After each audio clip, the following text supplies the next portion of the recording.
Thank you, Roel. And again, I'm very grateful to be here. I've really enjoyed the event, so thank you for the invitation. I have a terrible cold, which has got worse the whole time I've been here. So I'm sorry for the puffy eyes, the red nose, and the very deep voice.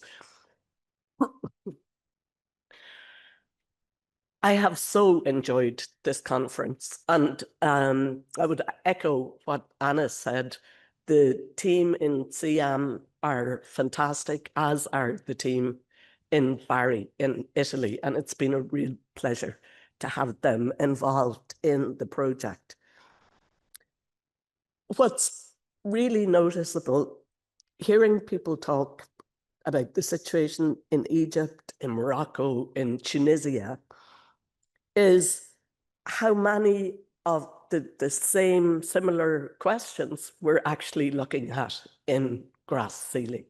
So let me just very briefly give you an overview of grass sealing. So it's a 3-year Horizon Europe project with a budget of €3 million. If I can just say, it was in a social call of projects from the European Commission. So there was one on farm safety, various social aspects of agriculture. All of the other projects got a budget of €5 million, and the gender projects got a budget of €3 million to do exactly the same amount of work. So when we talk about unconscious bias in policies, there is a clear example for the European Commission. We have 9 partner countries, north, south, east, west, long established new member states. So we have Lithuania, Croatia, Ireland, Denmark, Italy, Spain, the Netherlands, Finland, and Sweden. I think I've got everyone there. There are a team of researchers in each country working on grass sealing, but there are also our stakeholder organization who coordinate the Living Lab with the leads. And then we have our 8 women innovators who are participating in the Living Labs. The European Commission love our Living Labs. Lots of projects have them. They're often ill-defined. They're not clear. It's kind of the buzzword you have to include. I did a lot of work when I was writing the project to understand what I meant by a living lab, because otherwise I couldn't write it. We pay our stakeholder organization. They get a good amount of budget, and we pay the women innovators a daily rate for participating in the lab. So I think this helps it to be true participatory action research. We are learning from the women. We're learning with them. We're learning about their needs and also their skills and abilities. We're doing other things too. So some of the things I've heard is about the lack of data about women and their role in agriculture or rural enterprises. We have the same problem. We still have very poor data at a European level on women in partnerships and so on farms, or what women's rural entrepreneurial activities are. So we did this in the 9 different contexts. We also looked more generally at national gender policies and how they impact on women and rural areas. And I'll say something about childcare in a minute. We benchmarked documents. We benchmarked European and national documents against the European gender equality strategy to see how effectively they had addressed gender. And in most cases, they had sidelined it and not incorporated it. Patricia outlined the Living Lab method very well.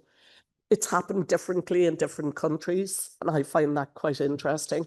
I am following both the Irish and the Scottish Living Labs because they're both in English, and they're quite different. The participants in the Irish Living Lab are quite well established.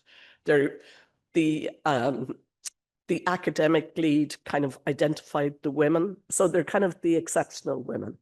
You know, the women innovators who, when you turn on your television, there she is, or you open the newspaper and there she is. Whereas in Scotland, they advertised, and in Scotland, it's in the Highlands and Islands, so it's very remote. And their innovators are very young, really quite insecure. Interestingly, even in Ireland, where their businesses are very well established, they also talked about lack of confidence and insecurity. I think if I was doing the living labs again, I think they would be less prescriptive. And I think we would start by asking women what they wanted, and just having more involvement in that. Sometimes writing Horizon Europe projects doesn't allow for that, but there we are. And then we have a high-level policy forum that has a lot of high-level European stakeholders involved, including DG Agri. I wrote a report, I think I mentioned, for the European Court of Auditors, where they found that DG Agri had absolutely not introduced gender mainstreaming. So they got a pretty hard time about that. So I think they really are trying to take gender a little bit more seriously. But the thing that really struck me in hearing the experiences from everywhere else is how I think we could do a really good grass sealing type project, looking at experiences north and south, or having some kind of comparative element there. And I think CIHEAM Zaragoza and CIHEAM Barry are in a really good place to try to broker and establish that kind of comparative analysis, which I think would be really important for us both. Because, of course, in the global north, excuse me, we've had much greater advances in gender equality. Societies are less traditional, less patriarchal. We've had, you know, a much greater participation in the labour force. And yet there is a gender pay gap, and there is still that expectation around childcare and elder care and so on. I mean, it's one of the things we've looked at in grass sealing. In Ireland, for example, you get 16 weeks maternity leave, you get 2 weeks paternity leave.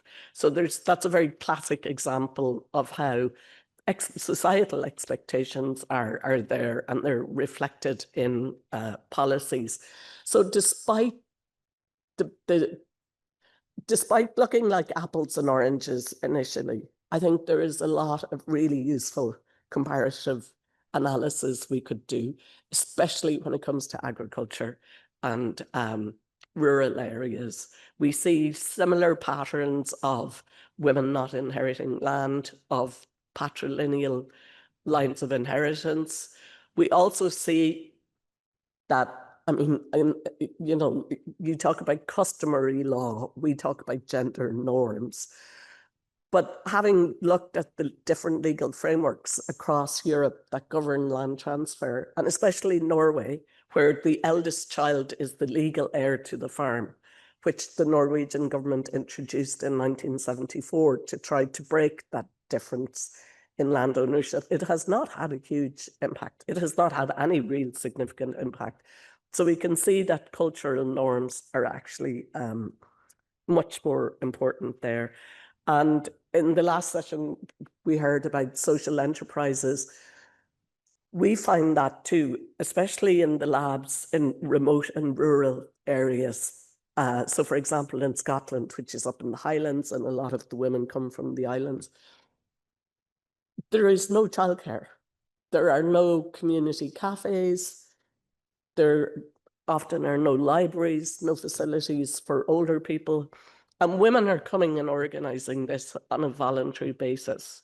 And I have really wondered, given that the private sector won't provide this kind of infrastructure, and if we want our rural areas to be living, and even for government, it's, you know, it's an expensive model, whether there's some way in which these types of social enterprises could be remunerated for what they contribute to the community. So I just want to say a little bit now about future directions of research. And this is something I've been thinking about quite a lot.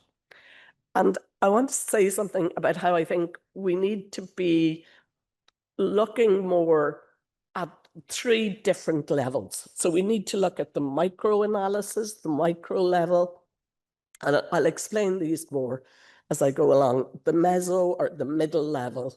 And then we need to look at the macro or the grand scale level.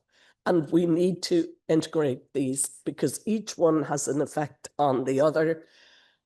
And I think we have to do that to move this agenda forward, because sometimes I feel like we're still asking the same questions we were asking 35 years ago. So how do we move it forward? How do we really genuinely advance equality for women? So when the grass ceiling call tender came out, I was really cross because the way it was written to me felt very retroactive. So it asked us to provide training for women, to help women develop innovations, to have living labs for women, to train them, to empower them, to support women. So it was all of this language, and it was only with women. And it very much suggested this diminished capacity. If only we could socialize women to have the skills to know how to do this, then gender equality would be solved. So it's almost that gender is something that women have, and we need to work with them to get over it. And this is what I call a very micro level analysis, where the focus is on women, on what women don't have, and it's on women only. And that kind of approach takes no cognizance of societal expectations, who's expected to do the grocery shopping, who's expected to look after elderly relatives. And it also takes no account of the fact that it's very difficult for women to access microfinance. It's very difficult for women to access land. And women are very underrepresented in farming organizations. So just constantly having this focus on women and not looking at what's going on at all the other levels of society, to me, if we just keep focusing on that, we're going to be here again in 30 years. Well, I probably won't be, but some of you will be. And this is a question I have asked myself a lot, and it's one I think we need to think about. I think it may apply more to the north, but again, I'm not so sure. So, and I guess this came back to the living lab. So if I had not had to write the tender the way grass ceiling or the way the call was written, I would have had living labs with women, I would have had living labs with men, and I would have had living labs with men and women. And it's just one of my concerns. And I see it in grass ceiling, and I've been asking this for a long time. The women really enjoy networking and being with other women and being in this comfortable space. We know that women often are more likely to access education through women-only initiatives.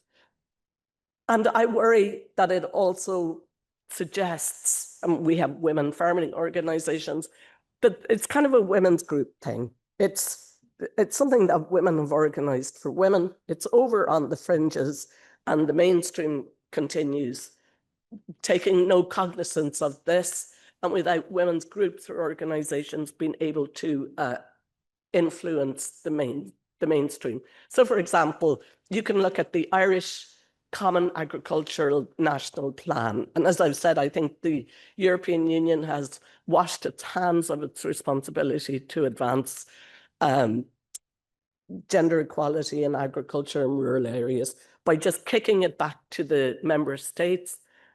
It's not compulsory and so on.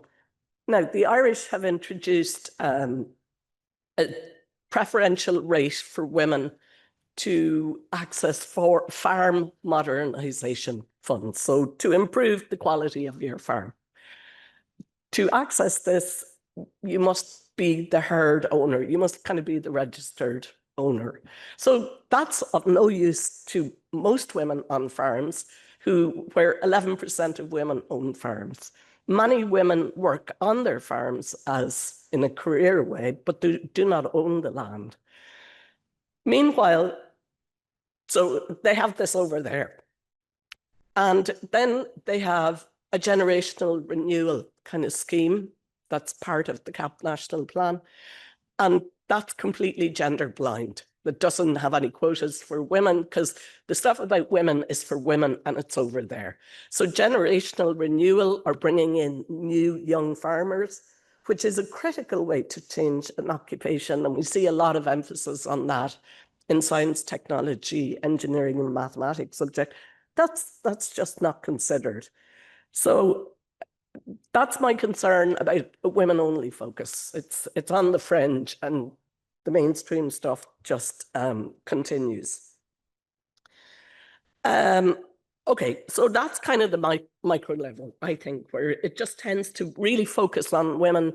And if we have to think about women in a policy way, we'll do something specific for women because it's how they're socialized, and we have to kind of fix that.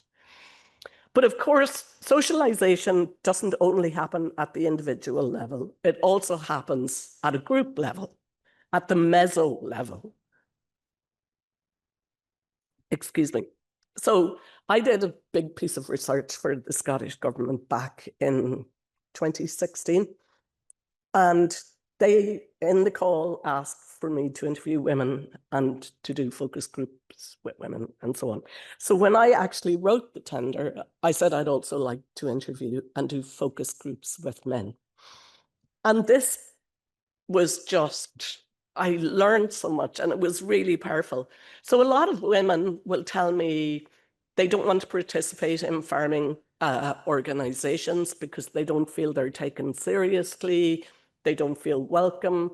We had a number of articles in the UK and the Irish press recently about how women are asked to leave meetings at a certain point, or they have dinners for buyers and only men are invited. So there's a big problem about participation in farming organizations.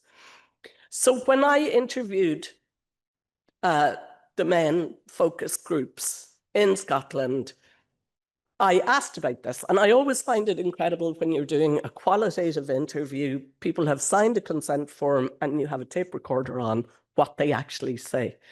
So they were talking about it and they said, well, people wouldn't probably vote for them. You know, their face doesn't really fit. And then there was this whole dialogue between themselves about how, yeah, I know people who would think that, and they're not bad people. It's just, it's not what they expect. And then the conversation moved to women wouldn't want to get involved anyway, and they're leading from the kitchen. And then there was a whole conversation about how if women did come in, they'd have to get used to the rough and raucous way that people interact, and that you can't run a farm on a politically correct basis. So for me, it was really clear how men are justifying to each other that women don't belong in a farming group. And it also showed me that they expect to be visible. They expect to be in control. So we need to start looking at this. We need to start analyzing that if we ever want to make progress, because that socialization of men, the fact that they do not see women belonging, is not something you can fix purely by focusing on women. We have to look at that. And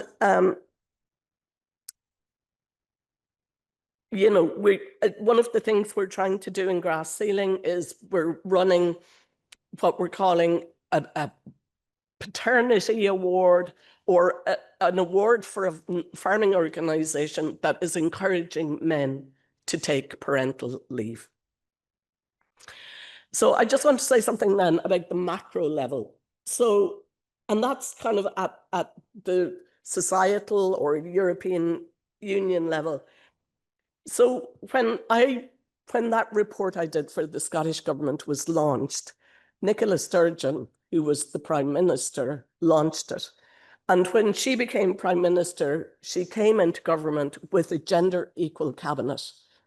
And every committee task force she set up had a male and female co-lead and an equal number of men and women. So she set up, 2 minutes, she set up a task force to look at implementing the recommendations, and it was gender equal. And that was very powerful because we often fielded men to answer questions. And it kind of showed it was both a women and a men's issue. At that macro level, if you look at Sweden, where you have parental leave and each parent must take a minimum, it is the only European country where having children does not impact on a woman's career. And finally, just to say at the macro level, and again, I was interested that our colleague from the European Commission talked about the need to simplify European policies, which made it harder to look at gender. This to me is it's a cop-out. I've heard it about farm safety too. If we're very committed to achieving goals, then there needs to be a macro political will to do so. And each of these levels interact. The micro, the meso, and the macro all have an impact on each other. So I'll leave it there.